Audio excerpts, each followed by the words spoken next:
Greetings, all. This is Malik Assad Jafar, philosophical philosopher and superstar. I'm out here at the lake right now, a little dehydrated, if you will.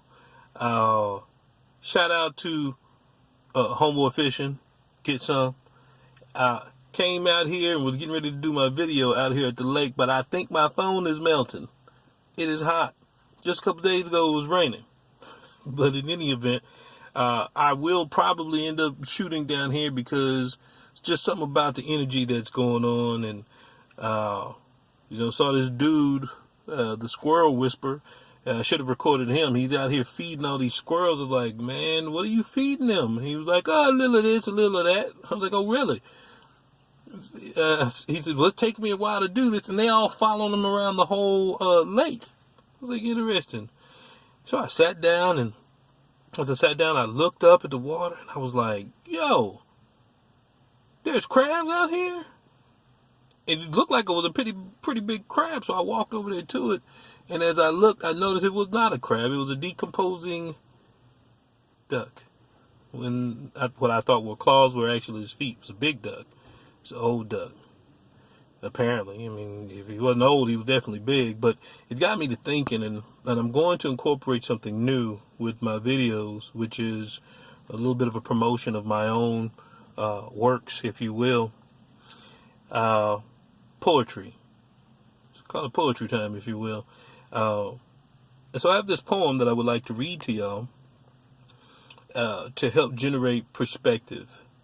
Okay, and the name of this poem is called If I Go to Hell. Right. It's a freeform verse. And in the future, what I'm going to be doing is I'm going to be speaking on some of my poems and the poetry styles, which to come is going to be my book. But in any event, let me get into it. And name of this poem again is called If I Go to Hell. If I go to hell, I'll be the worst tenant. Be preaching to every single person in it. I'm no preacher, but I'll forever do God's work. I'd be in hell. It wouldn't matter. It couldn't hurt. Be preaching to the religions who were doomed to go to hell, judged and cast down by the true religion, and they all wanted to be right. For some reason, lots of them ended up there, too busy wanting to fight. Funny how people think somebody's got to be wrong. Been practicing their faith their whole life long. For those who've been brought up in a different faith too, when they pass, what exactly are they supposed to do? In their eyes, their belief is what will get you to heaven. Now, if they're incorrect, then eternal damnation is their path. Can they regret it? Then live the righteous life, believe differently, so they go to hell, getting no credit. Different people, different cultures, how can we all be the same?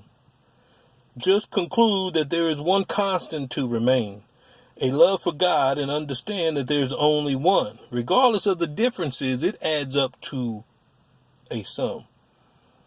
It equals unity between man as well as respect. World not ready for that just yet. Having a chance to help others in this world is our job, so it would be just as well for me to continue to do what I'm compelled to do if I go to hell. That poem is basically about if whatever it is that you believe in life helps you to go to sleep at night, and it gives you peace of mind that if you were to die before you wake, you know that your soul would stay in a place that's safe and healthy and everlasting and eternal, then do that. But what I will say is this: do something. From a spiritual aspect, if you don't prepare yourself, if you don't prepare your soul or your spirit that is housed in this human shell, if you don't prepare your soul or your spirit, your unconscious and conscious mind for the afterlife to some degree, then you'll get exactly, you'll reap what you sow.